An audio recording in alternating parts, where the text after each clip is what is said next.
Welcome to this OpenLegacy video. This video will show you how to download and install the Hub CLI on your Windows machine. Download the installation file by clicking the link in the Hub installation guide.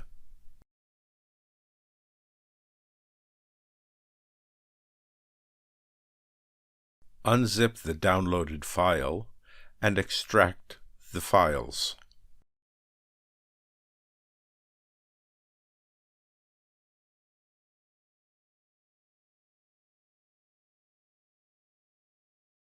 Click down through the OL and bin folders and right-click on the install.bat file.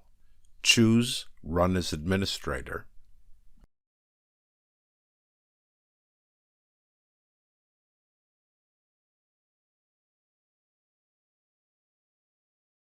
Click Yes to allow the application to make changes.